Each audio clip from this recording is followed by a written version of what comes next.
Hello guys, आज की इस वीडियो में हम जानेंगे कि कोड इग्नाइटर में इमेज को डेटाबेस के अंदर और फोल्डर के अंदर अपलोड कैसे करें। ठीक है, तो चलिए वीडियो को स्टार्ट करते हैं। तो गाइस, यहाँ पे मैंने ऑलरेडी फाइल अपलोड का कोड करके रखा हुआ है। ठीक है, तो एक एक करके हम इस कोड को समझने की कोशिश करते हैं कि कैसे फाइल इमेज जो है अपलोड होगी डेटाबेस के अंदर और फोल्डर के अंदर। ठीक है, तो यहाँ पे मैंने तीन फाइल ऑलरेडी क्रिएट करके रखी है आपके लिए। पहला है व्यू फोल्डर, व्यू फाइल। ठीक है, दूसरा है आपका कंट्रोलर एंड थर्ड है आपका मॉडल। ठीक है, और मैं आपको फोल्डर स्ट्रक्चर भी दिखा देता हूँ। जो हमारी व्यू फाइल है वो आपका व्यू फोल्डर के अंदर एक अपलोड नाम से मैंने डायरेक्टरी बनाई है, फोल्डर बनाया हुआ है, एंड देन उसके अंदर ये फाइल है। ठीक है, नेक्स्ट है आपका कंट्रोलर जो कि कंट्रोलर फोल्डर के अंदर है, और थर्ड है आपका मॉडल। ठीक है, जो कि मॉडल फोल्डर के अंदर है। ठीक है, इस व्यू फाइल के अंदर एक फॉर्म बनाया है मैंने। ठीक है, जिसके अंदर एक इनपुट फील्ड है जो इमेज लेगा, और एक इनपुट और एक बटन है जो फॉर्म को सबमिट करेगा। ठीक है, मेथड मैंने जो लिया है पोस्ट और इन टाइप फॉर्म डेटा मल्टीपार्ट। ठीक है, और एक्शन में मैंने कंट्रोलर के अंदर उस मेथड का पाथ दे रखा है। ठीक है, कि जब मैं क्लिक करूं तो इस कंट्रोलर के अंदर इस मेथड को कॉल करेगा ये फंक्शन, ये फॉर्म। ठीक है, अब देखते हैं हम कंट्रोलर का कोड। ठीक है, तो ये है कंट्रोलर। ठीक है, इसके अंदर एक फंक्शन है इंडेक्स जो व्यू को लोड करेगा। ठीक है, और दूसरा है स्टोर जो इमेज को स्टोर करेगा। अब यहाँ पे एक एक करके इस लाइन को समझते हैं कि ये क्या है, कैसे काम करता है। ठीक है, सबसे पहले हमने चेक कर लिया कि क्या फॉर्म का बटन, क्या फॉर्म सबमिट हुआ है। ठीक है, बटन पे क्लिक हुआ है, ये IMG सबमिट जो है बटन का नाम है। ठीक है, तो हम यहाँ पे चेक कर लेंगे क्या बटन क्लिक हुआ है, फॉर्म सबमिट हुआ है। देन उसके बाद हम चेक करेंगे क्या इमेज सेलेक्ट हुई है। अगर इमेज सेलेक्ट हुई है तो उसके नाम को स्टोर कर दो वेरिएबल के अंदर। ठीक है, एंड देन अगले ही लाइन में हमने पाथ दे दिया कि किस पाथ पे जाके ये इमेज अपलोड होगी, स्टोर होगी, यानी उस फोल्डर का पाथ दिया हमने। ठीक है, और ये पाथ जो हमने यहाँ पे ऑलरेडी डिफाइन किया हुआ है कंस्ट्रक्टर के अंदर। ठीक है, अपलोड करके एक फोल्डर है, ये उसके अंदर स्टोर होगा। मैं आपको दिखा देता हूँ। ये देखिए, ये मेरा फोल्डर का रूट डायरेक्टरी है, इसके अंदर एक अपलोड करके फोल्डर है, इसके अंदर वो सारी इमेजेस स्टोर होंगी। ठीक है, एंड देन नेक्स्ट मैंने यहाँ पे दिया कि कौन कौन सी फाइल टाइप ये अलाउड करेगा अपलोड करने के लिए। तो यहाँ पे 4 फाइल टाइप मैंने दिया हुआ है। ठीक है, JPG, JPEG, PNG और GIF। इसके अलावा कोई भी और दोगे तो ये एरर थ्रो करेगा।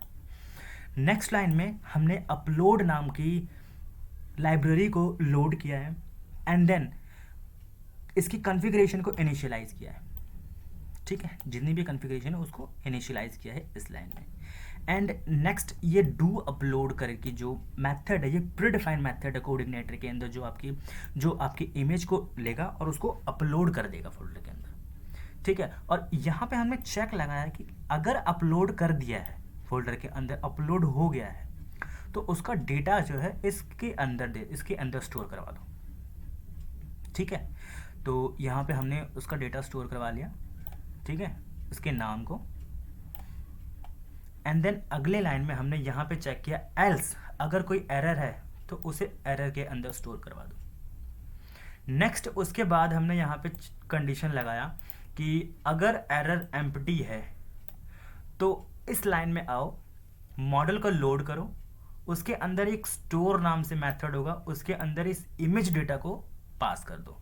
ये बेसिकली ये लाइन क्या कर रही है कि आपके इस इमेज को लेगी, ये इमेज को लेगी और मॉडल के अंदर पास कर देगा, जो कि इमेज को डेटाबेस के अंदर स्टोर कर देगा। ठीक है, तो डेटाबेस के अंदर स्टोर कराने का काम ये लाइन कर रही है। ठीक है, और आपके फोल्डर के अंदर अपलोड कराने का काम यहाँ पे हो रहा है। ठीक है, तो यहाँ पे हमने क्या किया कि जो अपलोड मॉडल है, पहले तो आपको लोड कराना पड़ेगा, उसके बाद आप ही इसको यूज़ कर सकते हो इस मॉडल को। तो हमने यहाँ पे ऑलरेडी इस मॉडल को लोड करवा के रखा है। ठीक है। तो अगर आप कंस्ट्रक्टर के अंदर ही मॉडल को लोड करवा देते हैं तो आपको उसको बार बार अगेन एंड अगेन लोड करवाने की ज़रूरत नहीं पड़ती है। अगर मैं इसको यहाँ पे लोड नहीं कराता हूँ तो मुझे यहाँ पे इसको लोड कराना पड़ेगा इस लाइन के अंदर, ठीक है। तो मैंने क्या किया कि इस अपलोड मॉडल के अंदर एक स्टोर नाम से मेथड है, उसको कॉल करवाया और उसको मैंने ये इमेज डेटा दे दिया कि भाई ये लो इसको स्टोर करवा दो, ठीक है। अब चलते हैं अपलोड के अंदर, अपलोड मॉडल के अंदर। तो ये इतना एक सिंगल लाइन है जो आपकी इमेज को डेटाबेस के अंदर स्टोर करेगा, ठीक है। That's it. ये है कोड इग्नाइटर की ब्यूटी। अगर आप कोर में करने जाएंगे तो आपको बहुत सारा कोड लिखना पड़ेगा डेटाबेस के अंदर फाइल को डेटाबेस के अंदर स्टोर करने के लिए। तो आपको बस यहाँ पे इतना सा लिखना है, आपने इस स्टोर मेथड के अंदर उस डेटा को गेट किया, ठीक है। ये इंसर्ट करके एक मेथड होता है जो आपके डेटा को डेटाबेस के टेबल में स्टोर कर देगा, ठीक है। ये आपसे 2 आर्ग्यूमेंट लेगा, पहला टेबल नेम कि किस टेबल नेम के अंदर आपको डेटा स्टोर करवाना है, दूसरा वो डेटा, ठीक है। ये जो डेटा है ये ऑलरेडी आप यहाँ से पास कर रहे हो, ये इमेज, ठीक है। तो सिर्फ इतना सा ही कोड है जो आपको डेटाबेस के अंदर स्टोर करा देगा इमेज, ठीक है। तो चलिए अब हमने कोड तो देख लिया और प्रैक्टिकल देखते हैं। और यहाँ पे जैसे ही वो स्टोर करवा देगा, यहाँ पे मैंने रिटर्न टाइप दिया है, इसको रिटर्न करवा दिया। मतलब कि अगर ये सक्सेसफुली स्टोर कर देता है डेटाबेस के अंदर तो ये इसको रिटर्न कर देगा 1, ठीक है।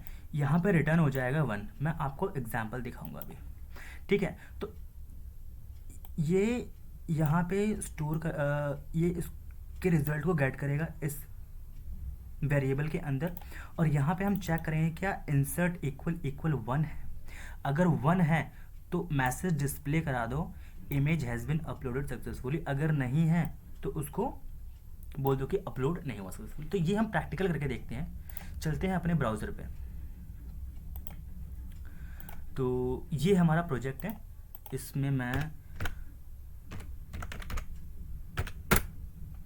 फॉर्म ओपन कर लेता हूँ इमेज अपलोड करने का, ठीक है। मैं कोई इमेज अपलोड करता हूँ, सेलेक्ट करता हूँ ये, इसको मैंने क्लिक किया, सबमिट किया, देखिए image has been uploaded successfully. अब मैं आपको फोल्डर के अंदर दिखाता हूँ, ये देखिए इमेज फोल्डर के अंदर भी सक्सेसफुली अपलोड हो गई है, ठीक है।